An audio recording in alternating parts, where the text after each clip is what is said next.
स्वयं तो बैठे हैं जेल में, लेकिन जाने कितने लोगों को बेवकूफ बना करके और मार्ग भ्रष्ट पथभ्रष्ट करने में लगे हैं। और आप लोग सनातन और वैदिक सदग्रंथों का नाम लेकर जनता को उल्टा पुल्टा ज्ञान परोसने में लगे हो।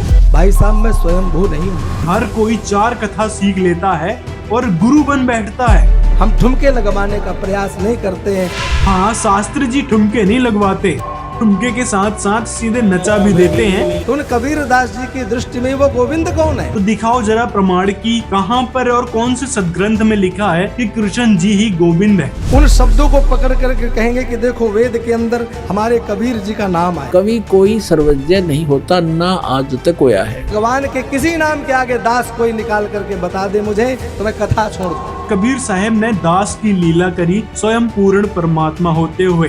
जब हमें समस्त सनातनियों को इकट्ठा होना है, संगठित होना है, कि संत रामपाल जी का ज्ञान प्रमाणित है और हमारे सनातन सदग्रंथों से रिलेटेड है। धर्मशास्त्र, ज्योतिष, वेद, कर्मकांड, व्याकरण इत्यादि का अध्ययन किया है। तो देवी भागवत महापुराण के इस छोटे से प्रमाण ने ये सिद्ध कर दिया कि ब्रह्मा विष्णु महेश नासवान है। अभिषेक जी, आप जितना प्रेम से हमारा स्मरण कर रहे हो, मैं उतनी ही प्रेम से आपको सादर आमंत्रित करता हूँ। दोस्तों, कुछ दिन पहले उमेश चंद्र शास्त्री जी पर हमने वीडियो बनाया था। उनको समझाया था कि स्वयंभू कथावाचक बनकर आप अपना जीवन व्यर्थ कर रहे हो।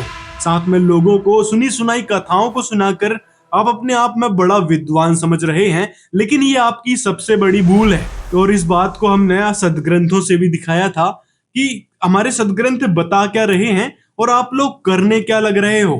लेकिन कहते हैं ना, जब कोई पदवी मिल जाती है और 4 लोग सम्मान करने वाले हो जाते हैं, तो फिर कहां से सच्चाई हजम होने वाली है।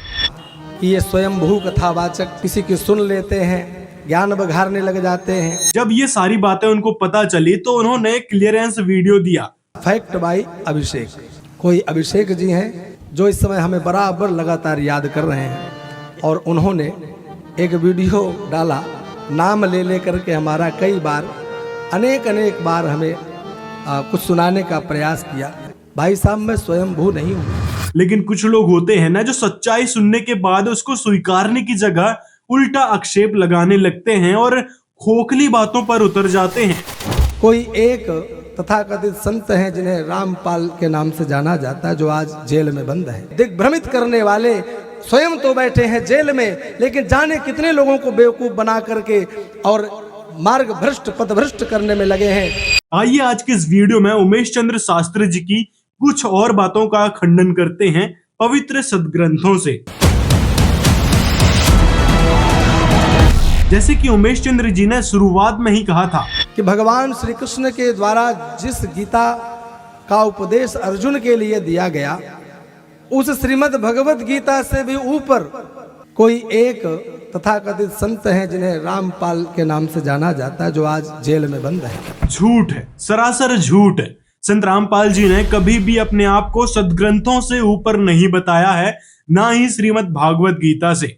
बल्कि संत रामपाल जी तो शास्त्र प्रमाणित साधना बताते हैं कि हमारे पवित्र गीता जी में क्या लिखा है, पवित्र वेदों में पुराणों में क्या बात कही गई है, और ये जो नकली कथावाचक और गुरु हैं क्या बता रहे हैं। आप जैसे कथावाचक बन बैठे ब्राह्मणों ने सदग्रंथों की गरिमा गिराई है अपनी मनमानी भक्ति बताकर, क्योंकि हमारे पवित्र सनातन और वैदिक सदग्रंथों में कुछ और बात लिखी है भक्ति की। और आप लोग सनातन और वैदिक सदग्रंथों का नाम लेकर जनता को उल्टा पुल्टा ज्ञान परोसने में लगे हो। और अगर आपने हमारी पिछली वीडियो सही से देखी है तो वहां पर हमने इन देवताओं की समर्थता की बात करी है कि ये कितने शक्तिशाली हैं और क्या कर सकते हैं और क्या नहीं। क्योंकि एक तरफ आप लोग कहते हैं कि कर्म को कोई काट नहीं सकता, और वहीं पर हमने उस वीडियो में दिखाया था हमारे वैदिक सदग्रंथ यानी वेद से कि परमात्मा पाप नाश कर सकता है, घोर से घोर पापों को काट सकता है। और इस बात को स्वीकारने की जगह आप तो अपनी रोजी रोटी बचाने में लगे हो। उनकी जो विचारधारा है, उनकी जो सोच है, वह हमारी सनातन परंपरा से बिल्कुल अलग है। पहले तो ये बताओ कि सनातन परंपरा क्या है? क्या इस प्रकार से कथा करना सनातन परंपरा है?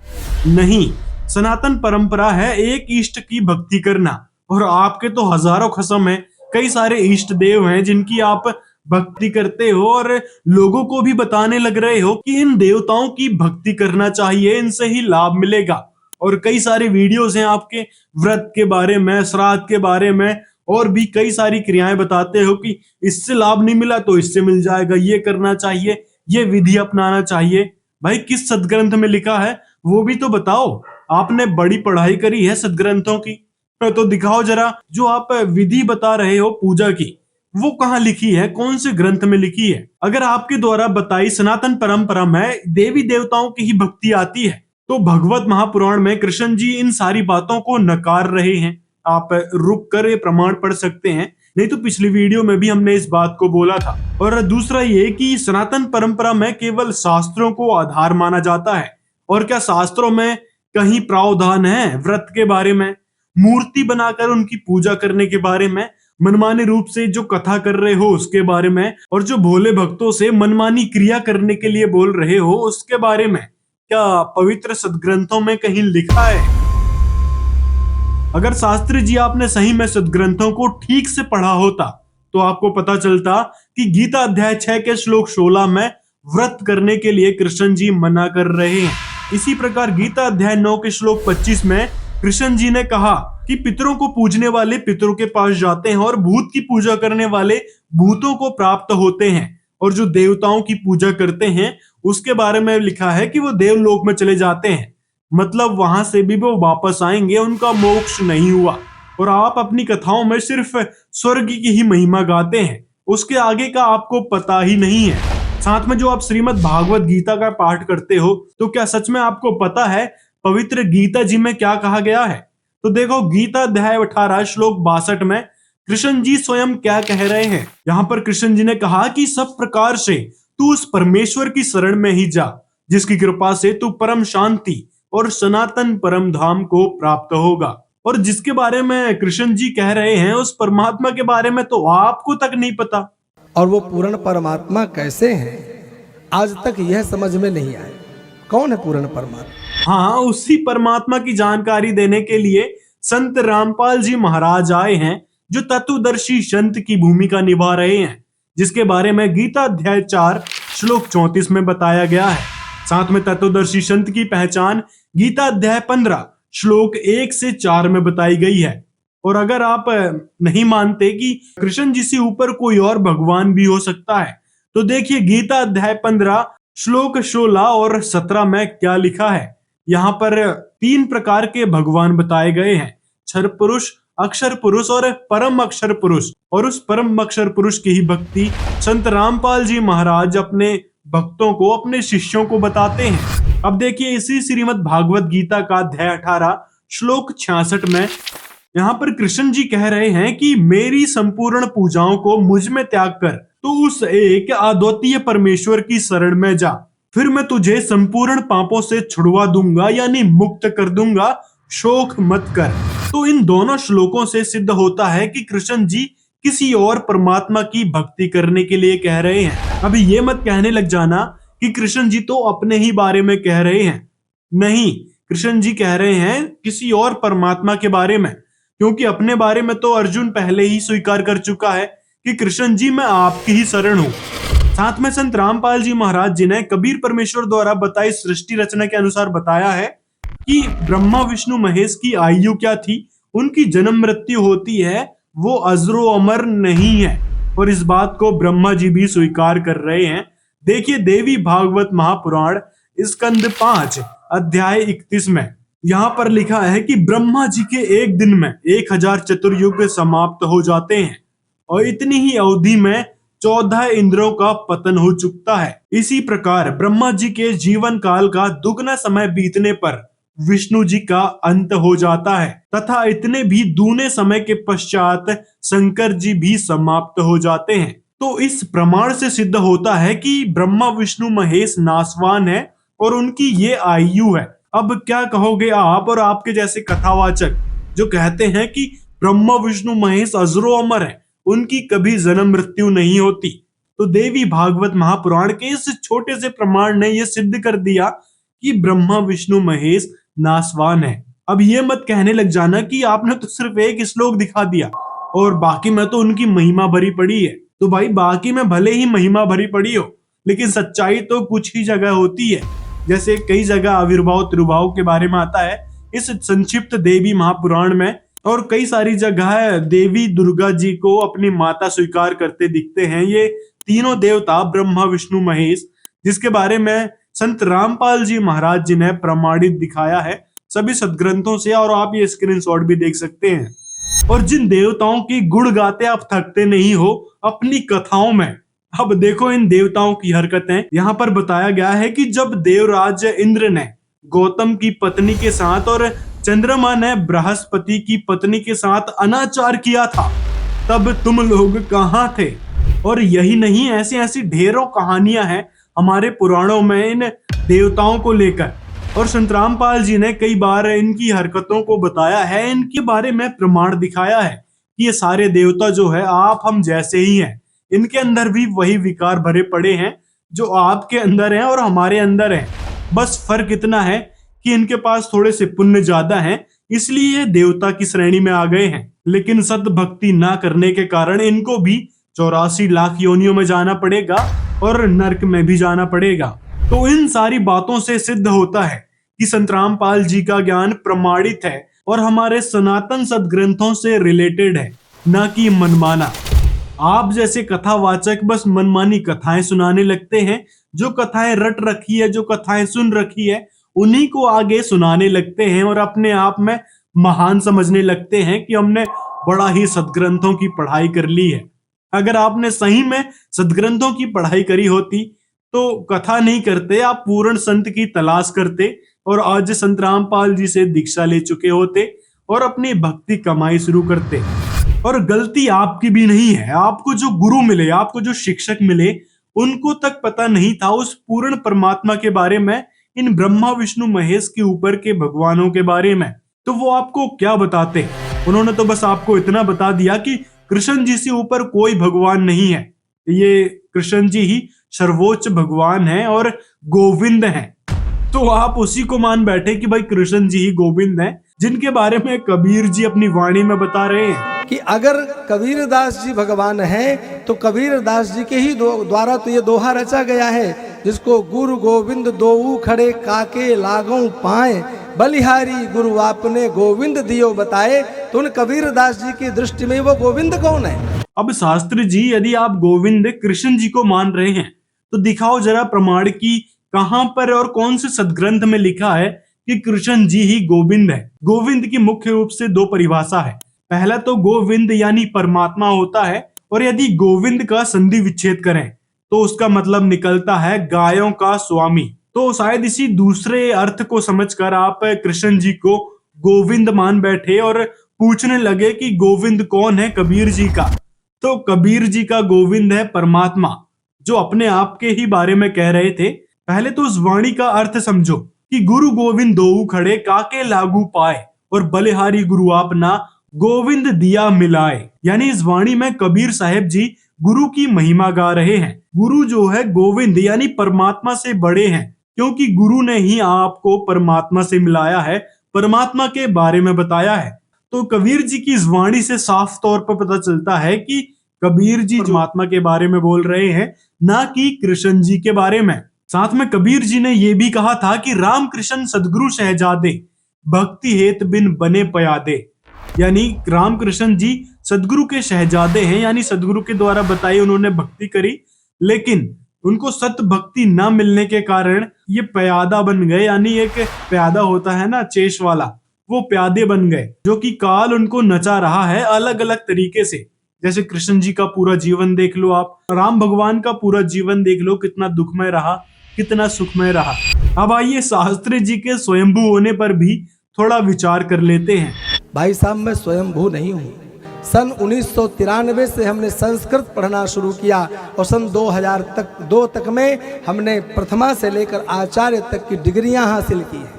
संस्कृत व्याकरण से हमने PhD की है। हमने धर्मशास्त्र, ज्योतिष, वेद, कर्मकांड, व्याकरण इत्यादि का अध्ययन किया है। उसके पश्चात हमने जाकर के श्रीमद् भागवती कथा प्रारंभ की है। आओ आपकी सच्चाई दिखाते हैं दर्शकों को कि क्या पढ़ा है आपने। आपने कहा था ना कि ज्ञान गंगा पुस्तक आप तक पहुंची थी, आपने उसका कुछ अध्ययन किया था। ज्ञान गंगा, गीता ज्ञान गंगा के नाम से एक पुस्तक जिसको गांव गांव घर घर लोग बांटते हुए दिखाई देते हैं। उस समय हमने भी थोड़ा सा उसका अध्ययन किया, देखा। यदि आपने सही में अध्ययन किया होता तो आपको पता चलता ज्ञान गंगा के पेज नंबर 2 में ही लिखा है कि आजकल के गुरु ज्यादा से ज्यादा शिष्य बनाकर अपनी योग्यता का प्रमाण दिखाते हैं। यानी हर कोई 4 कथा सीख लेता है और गुरु बन बैठता है, कहता है कि मैं भी नाम दे देता हूं, और फिर भोली भाली आत्माओं को काल के ही जाल में डाल देता है। क्योंकि शास्त्रों के विरुद्ध नाम उपदेश करने वाले और उस मंत्र का जाप करने वाले भी सभी निश्चित ही नरक के अधिकारी होंगे और उनको नरक में उल्टा लटकाया जाएगा। ये परमात्मा का संविधान है। और परमात्मा के इस संविधान को बताते हुए संत रामपाल जी ने आगे राजा परीक्षित वाली कथा का भी उदाहरण दिया कि यहाँ पर श्रीमद् भागवत सुधा सागर के रचयिता महर्षि वेद व्यास जी भी अपने आप को कथा सुनाने के योग्य नहीं समझे, क्योंकि उनको पता था कि हमारे अंदर यह सामर्थ्यता नहीं है कि हम कथा कर सकें। इसलिए क्यों एक जीव के जीवन को नष्ट करके पाप के भागी बने। तो इसीलिए उस समय सुखदेव ऋषि को बुलाया गया था कथा करने के लिए। सभी ने हाथ जोड़ लिया था, जितने भी ये 88,000 ऋषि थे, उन्होंने हाथ जोड़ लिया था कथा करने के बारे में कि हम अधिकारी नहीं हैं। तो अब शास्त्री जी, आपको किसने अधिकार दे दिया कथा करने का, वो भी बताते चलो। आपने चंद सदग्रंथों को पढ़ा और शुरू कर दिया कथा करना कि हम भी बताएंगे, हम भी अपनी दुकान खोलेंगे कथा वाचन रूपी, और ये व्यवसाय आपने शुरू कर दिया। हमने धर्मशास्त्र, ज्योतिष, वेद, कर्मकांड, व्याकरण इत्यादि का अध्ययन किया है। उसके पश्चात हमने जाकर के श्रीमद् भागवती कथा प्रारंभ की है। इसी कारण आपको स्वयंभू कहा था कि आप स्वयंभू कथावाचक बन बैठे हैं और ज्ञान बघार रहे हैं कि हमको बड़ा ही ज्ञान है शास्त्रों का, हमने पढ़ाई कर रखी है और इतने सालों तक पढ़ाई करी है जो भी आपने बताया, लेकिन आपको ज्ञान ही नहीं हुआ सदग्रंथों का। एक तरफ तो आप कहते हैं कि भाई कर्मों का फल भोगना ही पड़ेगा, और फिर दूसरी तरफ आप ये कर्म कांड बताने लग रहे हैं कि व्रत करो ये लाभ होगा, पितृ पूजा करो, ये व्रत रखो एकादशी का, सोमवार का, और 10-12 प्रकार के जो व्रत बताए थे और हजारों प्रकार की जो मनमानी भक्ति विधि बताई थी, उससे कोई लाभ होना जाना नहीं है, क्योंकि उसके बारे में हमारे किसी भी सदग्रंथ यानी गीता और वेदों में कोई जिक्र नहीं है। यदि है तो दिखाओ जनता को कि कहाँ पे है। ऐसे मनमानी और सुनी सुनाई भक्ति और कथा को सुनाने से कोई लाभ नहीं होगा, उल्टा आप अपने मानव जीवन को व्यर्थ कर रहे हैं। और ये सारी बातें संत रामपाल जी महाराज ने अपने सत्संग प्रवचनों में बताई है। और भी बहुत सारे प्रश्न आपसे पूछे थे, लेकिन उसका आपने एक भी सवालों का जवाब नहीं दिया, उल्टा आप आक्षेप लगाने लगे संत रामपाल जी पर, कबीर जी पर और हम पर। लेकिन जनता अब मान चुकी है और जान चुकी है कि आप लोग कितने पानी में थे, किस प्रकार आप लोगों को सुनी सुनाई कथाओं को सुनाकर महान और प्रसिद्ध होने की कोशिश में लगे थे, लेकिन कोई फायदा नहीं है। अब संत रामपाल जी महाराज आ चुके हैं, जिन्होंने समस्त जितने भी धर्म गुरु बन बैठे हैं, मनमाना ज्ञान देते हैं, कथावाचक बन बैठे हैं, सबकी दुकानें बंद करने का बीड़ा उठाया है पवित्र सदग्रंथों के आधार पर। तो ये है महान संत सदगुरु रामपाल जी, जिन्होंने हमारे पवित्र गीता और वेदों का सार हमारे समक्ष रखा। और ये क्या आप हर बात पर लगे हैं कि वो तो जेल में है, जेल में है, कि दिग्भ्रमित करने वाले स्वयं तो बैठे हैं जेल में, लेकिन जाने कितने लोगों को बेवकूफ बना करके और मार्ग भ्रष्ट, पथ भ्रष्ट करने में लगे हैं। आज तक का इतिहास उठाकर देख लो, जिस भी महापुरुष ने सच्चाई बताई है, जनता को सचेत करने की कोशिश करी है, उसके साथ विरोध हुआ ही है, उसको संघर्ष का सामना करना ही पड़ा है। ठीक वही काम आज संत रामपाल जी महाराज जी के साथ हो रहे हैं, क्योंकि संत रामपाल जी ने समस्त वेदों का, सदग्रंथों का सार दिखाया है कि हमारे सदग्रंथ ये बात बता रहे हैं, और हमारे जो नकली जो कथावाचक हैं, धर्म गुरु हैं, वो ये बातें करने लग रहे हैं, यानी शास्त्र विरुद्ध बातें बता रहे हैं। तो बुरा तो लगना ही था, जैसे आपको भी लग रहा है कि हम प्रवक्ता हैं, हम ही विरोध करेंगे, हम ही बोलेंगे। तो भाई साहब कर लो विरोध, कितने दिन करोगे। ये आध्यात्मिक ज्ञान का गोला है, तोब का गोला बताया है कबीर जी ने। इसके आगे जो भी आएगा वो ढेर होता जाएगा। कबीर जी ने कहा है कि कबीर और ज्ञान सब ज्ञानड़ी, कबीर ज्ञान सो ज्ञान, जैसे गोला तोब का इब करता चले मैदान। यानी आप जैसे अज्ञानी लोगों की दुकान अब बंद होने वाली है। और क्या कहा था आपने कि हम ठुमके नहीं लगवाते। धर्म शास्त्रों की बातें श्लोकबद्ध तरीके से गाने का प्रयास करते हैं, हम ठुमके लगवाने का प्रयास नहीं करते हैं। हाँ, शास्त्री जी ठुमके नहीं लगवाते, ठुमके के साथ साथ सीधे नचा भी देते हैं। बाल बाल सब हिल विल गावे, यूथ के यूथ नंद घर आवे, यूथ के यूथ नंद घर आवे, ब्रह्मानंद सभा। हम ठुमके लगवाने का प्रयास नहीं करते हैं। अब आइए, इन्होंने जो कबीर साहिब पर सवाल खड़ा किया था कि कबीर जी कहां से भगवान हो गए। ऐसे तो ढेरों कबीर है, सबको भगवान बना लो, सब अपने भगवान बनने बैठ जाएंगे। और अभी ज्यादा दिन की बात नहीं है, इनके महाराज संत कबीर का शब्द, कबीर शब्द, उन शब्दों को पकड़ करके कहेंगे कि देखो वेद के अंदर हमारे कबीर जी का नाम आया है, यानी कि अपौरुषेय उस वेद ने भी कबीर का प्रमाण दिया है। तो शास्त्री जी कबीर साहिब भगवान हुए नहीं, भगवान थे, हैं और रहेंगे, क्योंकि इसके बारे में पवित्र सदग्रंथों में भी लिखा है और कई सारी जगह कबीर जी ने अपनी वाणियों में भी जिक्र किया है, जिसके बारे में हम आपको दिखाएंगे। पहले तो चलो आपकी परीक्षा ही लेते हैं। जैसे कि आप बताते हो कि हमने बहुत ज्यादा पढ़ाई करी है, सदग्रंथों को समझा है, संस्कृत की पढ़ाई करी है, व्याकरण की पढ़ाई करी है, तो चलो बताना जरा कि कवि का क्या मतलब हुआ। जैसे कि वेदों में यहाँ पर कवि शब्द आया है, तो कवि का अर्थ है इन्होंने सर्वज्ञ कर दिया, कहीं कहीं उसका कुछ और अर्थ कर दिया। लेकिन क्या आप इस मंत्र के अर्थों को पढ़कर बता सकते हैं कि यहाँ पर कवि की जगह कवि ही आएगा? क्योंकि अगर हम अगस्त संहिता देखें, यहाँ पर कबीर का अर्थ इन्होंने सीधा सीधा कबीर जी किया है। तो अब यहाँ से बताओ कि इन्होंने कौन सी व्याकरण लगाई होगी जो कबीर का सीधे कबीर जी हुआ, और वेदों में उन्होंने क्यों नहीं लगाई कि वहां पर कवि ही का या फिर कबीर का या कबीर देव का और कुछ मतलब हो गया। तो इससे भी स्पष्ट होता है कि जिनको ज्ञान नहीं था उस पूर्ण परमात्मा का, तो उन्होंने अपने स्तर का ज्ञान दे दिया और अपने स्तर पर उनको अनुवादित करके दिखा दिया।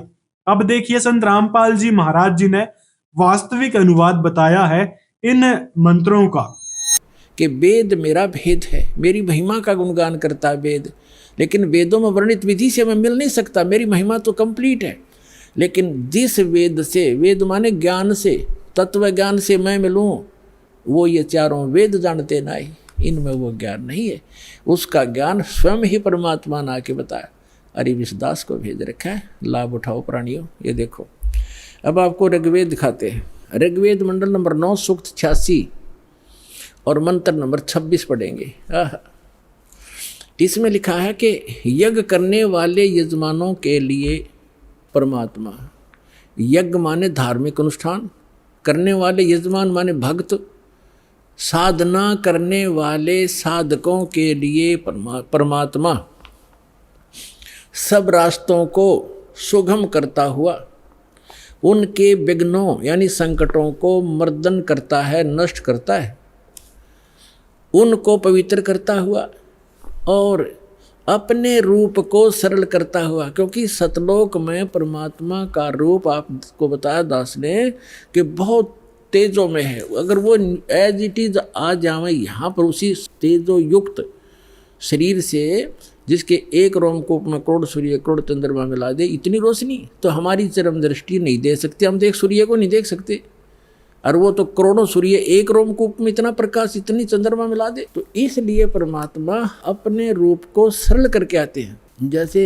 एक कक्ष में, कमरे में 1000 वाट का ट्यूब है, 500 की है, 100 की है और एक 0 की भी है या 10 वोल्टेज की है। सब बंद करके एक 10 वाट की चालू कर दी या 5 वाट की, तो जितना आवश्यक प्रकाश उससे है वो हो गया, बाकी वो है विद्यमान, लेकिन वो प्रकाश ऑफ कर लिया। ऐसे वो परमात्मा का जो शरीर है इतना नूरी है, उसको कम करने के लिए वो अपने उस ऐसे स्विच ऑफ करके ओनली सिंपल सा प्रकाश युक्त शरीर यहाँ रख लेते। तो उसका प्रमाण यहाँ देखिएगा, ये पढ़ रहे हैं ऋग्वेद मंडल नंबर 9 सूक्त 86 मंत्र 26 पढ़ रहे हैं, 86 का 26। अपने रूप को सरल करता हुआ, अपने रूप को, शरीर अपने रूप को, सकल को सरल करता हुआ वह कांति में परमात्मा। ये देखो, इन्होंने यहाँ गड़बड़ी कर दी। ये देखो, ये है कबीर, हम कबीर बोल रहे हैं, बै बोल रहे हैं हम कबीर, वेदों को वेद बोलते हैं, तो यहाँ कबीर, हम इस यो कबीर लिखा कबीर। इस रै को इन्होंने संधि छेद करके अपसर्ग लगा दिया, अपसर्ग लगा के इसका अर्थ कर दिया, कवि का अर्थ कर दिया सर्वज्ञ। कवि कोई सर्वज्ञ नहीं होता, ना आज तक होया है, परमात्मा ही सर्वज्ञ होता है। यहाँ अर्थ नहीं करना चाहिए था, अर्थ करके अनर्थ किया इन्होंने। यदि कहीं किसी काव्यकार की महिमा वर्णित हो और वहाँ कवि शब्द हो तो वहाँ अर्थ किया जा सकता, काव्यकार कर दे, सर्वज्ञ वहाँ भी नहीं किया जा सकता। तो यहाँ कबीर देव लिखना था। ऋग्वेद मंडल नंबर 9 सूक्त 20 और मंत्र नंबर 1 में क्या बताया है? ऋग्वेद मंडल नंबर 9 यो 20 मंत्र 1 में वह परमात्मा, यहाँ लिखना कबीर देव, ये कवि नहीं, ये कबीर देव, ये ऊपर लिखा कबीर देव। इस रै को इन्होंने यहाँ कबीर लिखना था, कबीर देव, वो कबीर परमेश्वर मेधावी, यहाँ लिखना था कबीर परमेश्वर है, वह परमात्मा कबीर देव है। कबीर परमात्मा वह कबीर देव है जो सबका रक्षक है, विद्वानों की तृप्ति के लिए ज्ञान को देता है। विद्वान यानी वही आकर के वो ऐसा ज्ञान देता जिससे बुद्धिमान लोग तृप्त होते हैं, संतुष्ट होते हैं, और सहनशील है, संपूर्ण दुष्टों को संग्रामों में यानी ज्ञान के युद्ध में तिरस्कृत करता है, सबको पराजित कर देता है अपने तत्व ज्ञान से। अब रही बात कबीर साहब के दास बनने की। कबीर दास जी महाराज के सामने नाम के आगे दास लगा हुआ है। भगवान के किसी नाम के आगे दास कोई निकाल करके बता दे मुझे तो मैं कथा छोड़ दूं। और अगर वह दास लगा हुआ है तो वो बता रहा है कि मैं किसी का दास हूं, मैं भगवान नहीं हूं।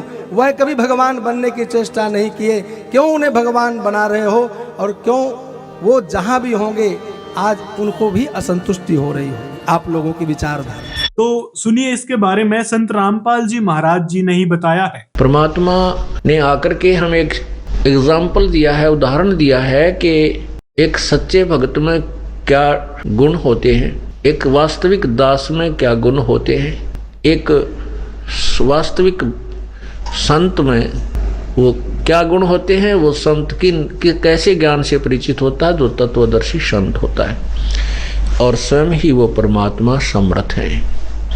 तो ऐसे उस परमेश्वर ने सभी प्रकार की अपनी लीला की है, तो हमने उनकी एक ही लीला को दास कबीर पढ़ा उनकी वाणी में। देखो पुण्यात्मा, इस काल जालिम ने हमारे साथ कैसे जुल्म कर दिया। हमारे पिता ने हमारे निकटाने के लिए अब कैसे छल छिद्र करने पड़ते हैं, कैसे बहुरूपीय का काम करना पड़ता है।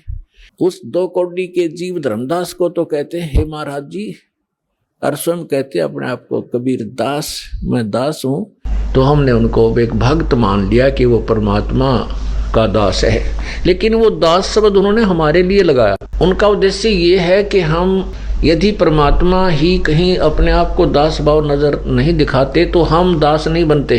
तो अब हमें ये महसूस होता है कि जब हमारे भगवान आकर के इतने सिंपल यहाँ बनकर रहे और हम यहाँ डीपाका और हम यहाँ ऊपर नमू उठा के चलें और अपने आप को बड़ा शक्तिशाली मानते रहे, तो भगवान रुष्ट हो जाएगा। उसके लिए बताया है कि मर्द गर्द में मिल गए वह रावण से रणधीर, और वह कंस के सी चाणूर से वह हिरणा कुश बलवीर। तेरी क्या बुनियाद है तू जीव जन्म धर लेत, गरीब दास उस परमात्मा हरि के नाम बिना तेरा खाली रह जा खेत। अब उमेश शास्त्री जी, आपको समझ आया कि कबीर जी ने अपने आप को दास क्यों बताया था। इसी प्रकार रामचरितमानस में भी परशुराम जी के आगे आपके श्री रामचंद्र जी दास बताने लग रहे हैं अपने आप को। देख लो यह प्रमाण। तो अब क्या कहोगे आप इस बारे में? मैं कथा छोड़ दूं। यहाँ तक कि आपके ब्रह्मा विष्णु महेश भी दास बन जाते हैं गुरु के आगे। तो इसी प्रकार कबीर साहब ने दास की लीला करी, दास बनकर दिखाया, स्वयं पूर्ण परमात्मा होते हुए उन्होंने आधीनी दिखाई। तो उमेश चंद्र शास्त्री जी, आपसे निवेदन है सदग्रंथों की सच्चाई को समझें कि वास्तव में हमारे सदग्रंथों में लिखा क्या है, और क्या हम जो कथा लोगों को सुना रहे हैं वो सुनाने लायक भी है, क्या उनके जीवन में काम आएगी ये कथाएं? नहीं। संत रामपाल जी ने जो व्यवहारिक ज्ञान दिया है, जो बातें बताई है, वो ही संसारिक जीवन में काम आएगी और मोक्ष की राह में भी काम आएगी। तो आज ही जुड़े संत रामपाल जी महाराज की कल्याणकारी विचारधारा से और जाने सदग्रंथों की वास्तविक सच्चाई कि आखिर सदग्रंथों में लिखा क्या था और हम लोग करने क्या लग रहे थे। अपने अभिमान को त्यागो। संत रामपाल जी महाराज जी की जो पुस्तक है उसको निष्पक्ष रूप से पढ़ो। आप जैसे कई सारे कथावाचक भी हैं जिन्होंने ज्ञान समझकर संत रामपाल जी से नाम दीक्षा ले ली है, जिसके बारे में ये वीडियो है, आप जाकर देख सकते हैं। अभिषेक जी, आप जितना प्रेम से हमारा स्मरण कर रहे हो, मैं उतनी ही प्रेम से आपको सादर आमंत्रित करता हूं। आप अपने बंधु बांधवों के साथ या अपने जितने भी गुरुजन हो जो आपके इस गीता ज्ञान गंगा को प्रकाशित करने वाले, इन सबको मैं आहूत करता हूं।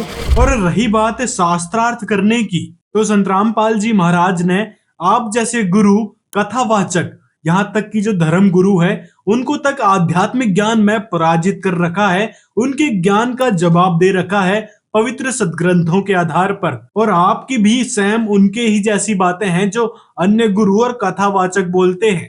तो पहले आप उन वीडियोस को देख लो। यदि उनके ज्ञान से हटकर आपके पास कोई और ज्ञान है तो हमको एक वीडियो के माध्यम से आप बता सकते हैं। तो दोस्तों, ये थी हमारे सदग्रंथों की सच्चाई जो उमेश चंद्र शास्त्री जी के सामने हमने रखी। आपकी क्या राय है उमेश चंद्र शास्त्री जैसे और भी कथावाचक हैं उनके बारे में? हमें कमेंट बॉक्स में जरूर बताएं और इस वीडियो को ज्यादा से ज्यादा लोगों तक शेयर करें ताकि जो लोग ऐसे लोगों से भ्रमित हैं या फिर कथावाचकों को ही सर्वोत्तम मान बैठे हैं उनको भी पता चले कि हमारे पवित्र सदग्रंथों में लिखा क्या था और जो हमारे कथावाचक है और गुरु हैं वो हमको क्या बता रहे थे। मिलते हैं अगले वीडियो में।